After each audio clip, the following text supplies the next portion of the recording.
what's going on, you guys? Nick here with Nick Strength and Power. I've got a couple of interesting stories for you guys today. The first story that I've got for you guys today, Quint Beastwood's latest physique update as he prepares for the next big show that we've got on the schedule, which is going to be the Toronto Pro Show, which right now we're about a week and a half away from. So after a top 6 placing at the New York Pro, obviously Quint has stated that he's been disappointed with that placing. We know now that him and Matt Jansen, who was his coach up until New York, have parted ways. And in this recent post that Quint put up, he says he's coaching himself for this show, with the exception of his posing coach, KJ Center Stage. But it looks like he's going to be trying to peak himself for the Toronto show. And like I said, this is kind of the next big show that we've got on the horizon. There's a couple guys we're going to talk about in this video that have also confirmed they're doing the show. But personally, for me, Quinton is one of the guys that I want to see qualify the most for the Olympia. Even though I feel like he still has some work to do. I feel like the size and fullness in the upper body wasn't quite there in New York. And that might take more than just switching coaches. That might take, another offseason of putting on size. So maybe even if he does qualify for the Olympia, it might not matter because some of the improvements he needs to make, I think, are going to be required by a long offseason, like he's done multiple times already. And we've already talked about this before about Quinton, is because he is such a tall guy. He might be one of the tallest guys competing in the open pros right now at 6'2". He's just got so much more frame to fill out than the other guys do. Bodybuilding is a short guy's sport. Short guys do well because they fill out their frames a lot faster. It's easier for them to get a really filled out, proportional, balanced physique because they don't have as long of arms, as long of legs. And that's what's so impressive to me about Quinton is with as long as his legs are and as big as his frame is, his legs are actually really good. Because think about it, when the actual muscle is longer like that, think of how much harder it is to make that muscle look full and round and really filled out when it's attached to such a long limb. So he did a really good job with his legs. And I feel like his upper body's kind of still where the work needs to be done. But he's one of my favorite bodybuilders right now, honestly, even though he's not getting some of these top placings and it looks like he's going to have a hard time winning a show. Aesthetically, he's got a great physique. He really does. But like we saw in New York, when you go up against these shorter guys like Nick Walker, like Martin Fitzwater, it's very difficult to beat them when your frame is so much bigger and taller and not as filled out. And that's the problem that Quinton's going to run into probably in Toronto, probably at the Olympia, if he does qualify. Because not only will you have Nick and Martin at the Olympia, you're going to have Derek and Hottie, 2 guys that are also pretty short that have filled out their frames pretty well. But either way, I'm very interested to see what's going to happen with his prep for this show now that he's prepping himself. I think it's interesting that he stopped working with Matt after New York. And I think, like I said, maybe some of the changes that he needs to make aren't necessarily going to be something that it comes down to, a couple weeks of prep where he's working with a different coach, being himself. It might be something that takes another extended offseason to fix. But we'll see. And another guy that we're going to see at the Toronto show. So he's 10 days out from Toronto and 6 weeks out from Vancouver.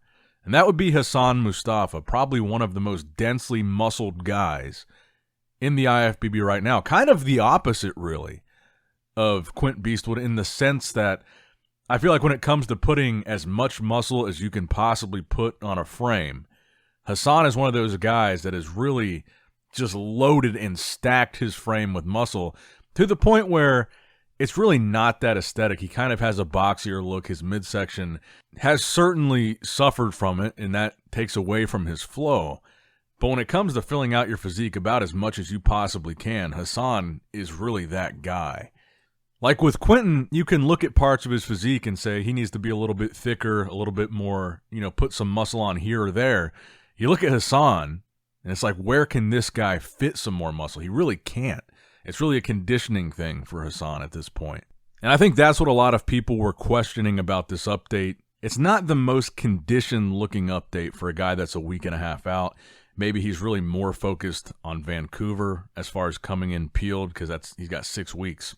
But Hassan will likely be the most muscular guy in the Toronto lineup. But another guy that we just found out is doing the Toronto Pro, Jon Jewitt, And Jon, we got kind of an interesting dichotomy with just these three guys that we know are doing it. You've got this tall, aesthetic guy with Quinton.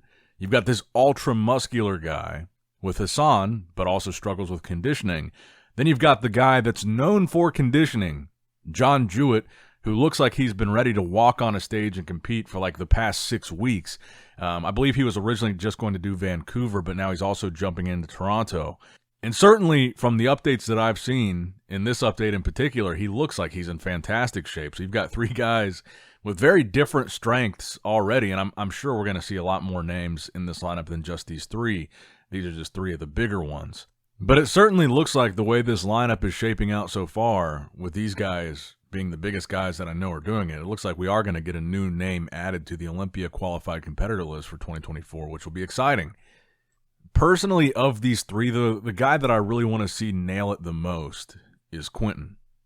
Even though I feel like he's lacking a little bit of size and fullness in the upper body, he was also lacking like this hard, like peeled conditioning in the upper body. He didn't really have the striations in the chest, for example. And if he, even at the size that he is, the size that he has in the upper body, if he came in peeled not just his lower body, because his quads were like peeled to the bone, but if he was peeled from head to toe like his quads were, I feel like he'd still be dangerous even without that added size to the upper body. So maybe the departure from Matt Jansen will be a positive thing for his physique, but we only have to wait a week and a half to find out. Now, next up in the news, the latest physique update from Nathan Asha. This would put him 4 weeks out from the Flex Pro weekend, and this is in Kuwait at Oxygen Gym. Now, he's working with Boss of Outlaw, Stefan, as his coach, who coaches guys like he coaches guys like Wesley. More recently, he coached Martin Fitzwater. That's a good example of the kind of work that he does. And that's probably why Nathan looks so impressive here. Honestly, I think Nathan looks fantastic in this update.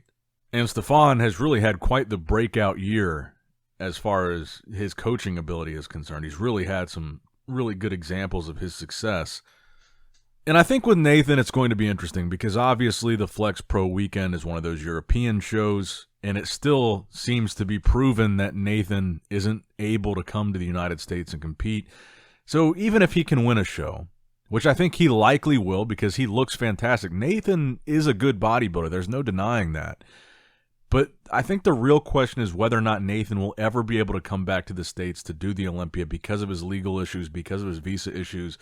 Like I said, last year, he said for sure, 100%, he's going to prove everybody wrong, and he's going to be at the Olympia. And sure enough, at the last minute, he was denied entry to the United States to compete at the Olympia.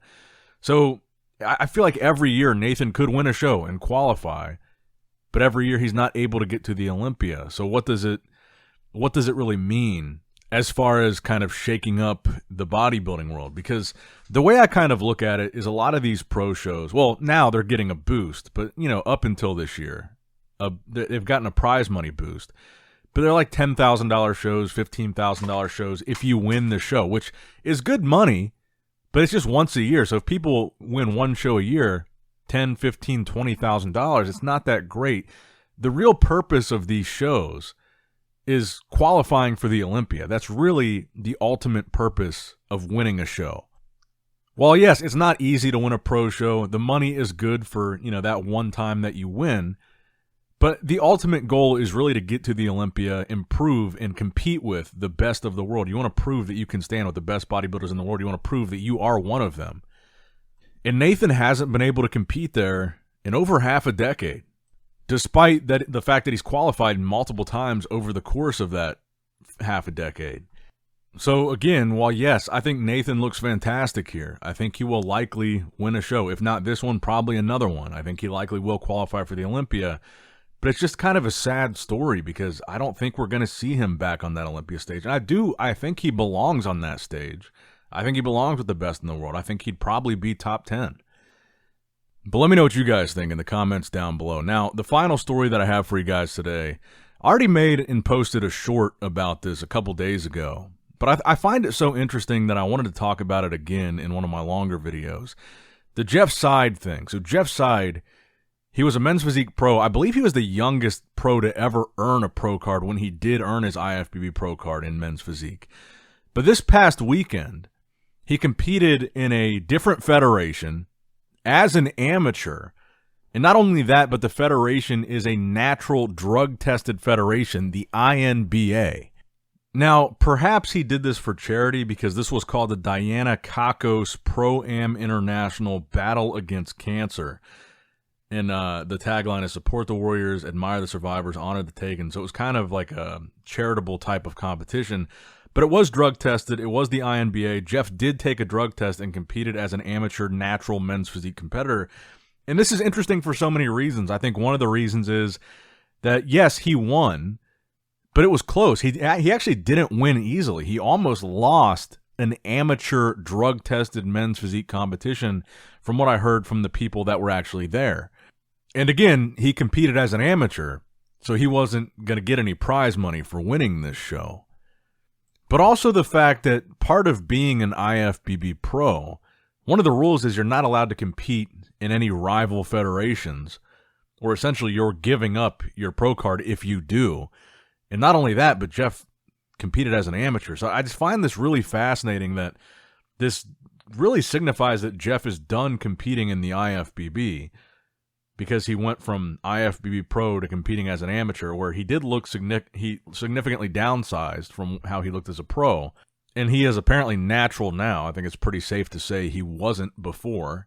But it certainly is interesting that he would give up his IFBB pro status to go compete in an amateur natural federation. I mean, no shade on that federation, but I feel like, especially in bodybuilding and men's physique, the ultimate goal for anybody, whether they're natural or not, would be the IFBB pro card.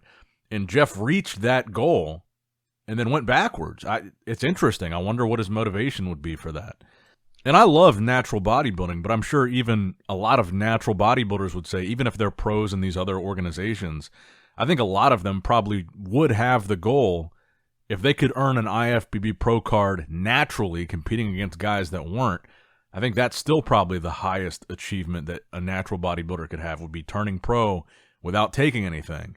But let me know what you guys think about this too, because it also raises the question of, if Jeff was an IFBB pro, but if he was taking stuff when he was a pro, should you be allowed to just get off that stuff, go backwards, and then compete as a natural, even if you can pass the drug test in retrospect? Because some federations have a clause, and I don't know about the INBA, but some federations have this clause of, if you've ever taken anything, you can't compete here. Ever. They don't just say, well, if you can pass the drug test now, you can compete. Now, I talked to one of the promoters of the show, and I guess as of now, the drug test results still have not come back, so they don't know whether he passed or failed. The results obviously come in after the show's over. But yeah, let me know what you guys think about this in the comments down below. Make sure you like the video, subscribe to the channel, click that bell notification icon, all that good stuff. And as always, I love you guys, appreciate you guys. Nick Strength and Power, signing out. All right, guys, don't forget to click that like button and subscribe to this channel if you enjoy the content. Also, check out my Instagram at NICKS&P, my Facebook page, which is simply Nick Strength and Power, my secondary YouTube channel, Nick Strength and Vlogs, for vlogs and bonus content that you will not see on this channel. And consider subscribing to my third YouTube channel, Nick Strength and Pokemon, which is all things Pokemon and trading card games, completely unrelated to this channel. So if you're into that, give that one a look. And all links to merchandise and social media will be in the description box below. If you guys want a Nick Strength and Power t-shirt, that will be in the Shopify link below. Have a great day.